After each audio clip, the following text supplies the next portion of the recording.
Jai Hind to one and all. Today I am here with the ninth class SST English medium. Today we are going to discuss about chapter number 8, that is clothing, a social history.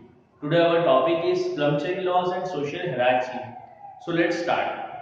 In the medieval Europe, dress codes were sometimes imposed upon members of different layers of society, though actual laws which were left out in some details. देखिए यदि हम medieval Europe's की बात करें तो जो dress वगैरह हुआ करती थी हर कोई एक जैसी ड्रेस नहीं पहना करता था, बल्कि कुछ ड्रेस कोड्स वगैरह हुआ करते थे, वो इम्पोज होते थे लोगों के ऊपर। मतलब लॉज इस तरीके का था कि उसे लोगों को फॉलो करना पड़ता था।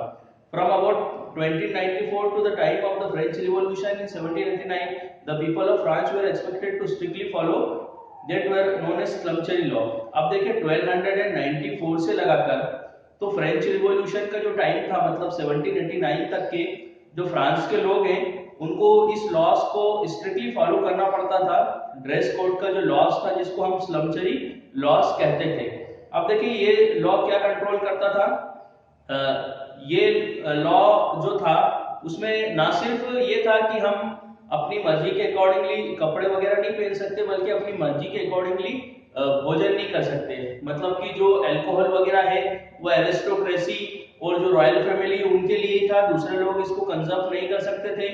इसके अलावा कुछ फूड आइटम्स ऐसे थे जिसको केवल रॉयल फैमिलीज के लिए रखा गया था और एरिस्टोक्रेसी के लिए रखा गया था, हर कोई इसको ले नहीं सकता था। इसके अलावा जो हंटिंग्स थी, जो हंटिंग गेम था वो भी केवल रॉयल फैमिली के लिए था, दूसरा कोई हंट नहीं कर सकता था। और इसी तरीके से अगर हम कपड़ों की बात करें तो ऐसा मटेरियल जो रॉयल फैमिली पहना करती थी, जैसे कि एरमाइन, फर, सिल्क, वेलवेट, ब्रोकेट, तो इस मटेरियल से बने हुए क्लोथ कोई दूसरा नहीं पहन सकता था। ये मटेरियल केवल और केवल जो एरिस्टोक्रेसी है या जो रॉयल फैमिली है वही पहना करती थी। इसके अलावा कुछ स्टाइल्स होते थे कपड़े पहनने के, वो केवल और केवल रॉयल फैमिली के लिए ही होते थे, दूसरा कोई पहन नहीं सकता था। In medieval France, the item of the clothing a person could purchase per year was regulated not only by income but also by the social rank। अब देखिए सोशल रैंक के अकॉर्डिंगली इनको कपड़े पहनना पड़ते थे। मतलब कि एक जो आम आदमी है वो एरिस्टोक्रेसी और राजा के अकॉर्डिंगली ड्रेसअप नहीं हो सकता था। मतलब जिस अकॉर्डिंगली राजा ड्रेसअप हुआ करते थे या जो एरिस्टोक्रेसी जो ड्रेसअप हुआ करते थे, तो उनके ड्रेस के अकॉर्डिंगली कोई जो दूसरा आम आदमी है वो ड्रेस नहीं पहन सकता था। मतलब उसे अपने आप में शो करना पड़ता था कि वो किस सोशल रैंक को बिलोंग करता है। मतलब किसी व्यक्ति को हम देखेंगे तो उसके क्लोथिंग से, उसके कपड़े से हमें अंदाजा हो जाएगा कि ये रॉयल फैमिली का है, एरिस्टोक्रेसी है, या फिर जो है ये आम आदमी है। Okay, the French revolution ended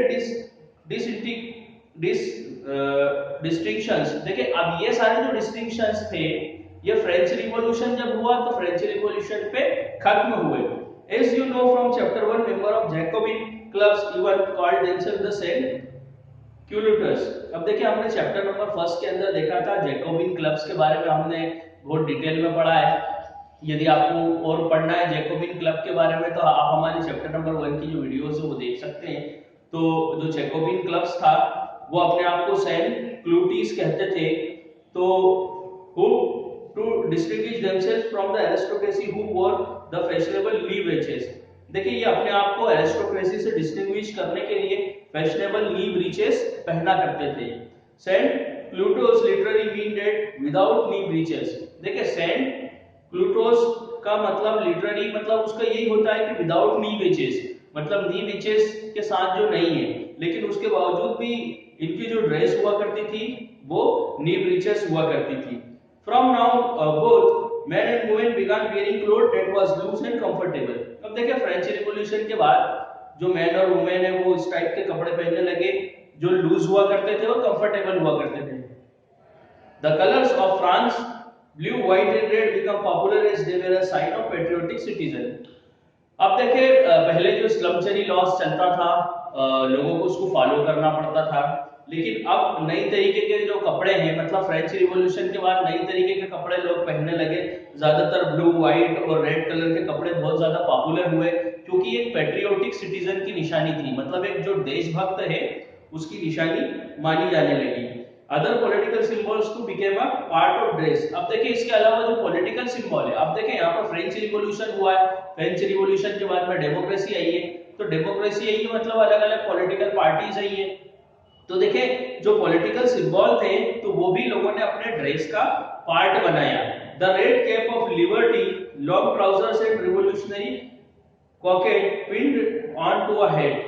देखिए the red cap of liberty, जो रेड कैप हुआ करता था वो लिबर्टी की निशानी हुआ करता था। इसके अलावा long trousers, the revolutionary cockade pin on the head, जो रिवॉल्यूशनरी कोकेट है वो हेड के ऊपर पिन किया जाता था, मतलब हेड के ऊपर लगाया जाता था, और लॉन्ग ट्राउजर्स वगैरह लोग अब पहनने लगे। The simplicity of clothing was meant to express the idea of equality.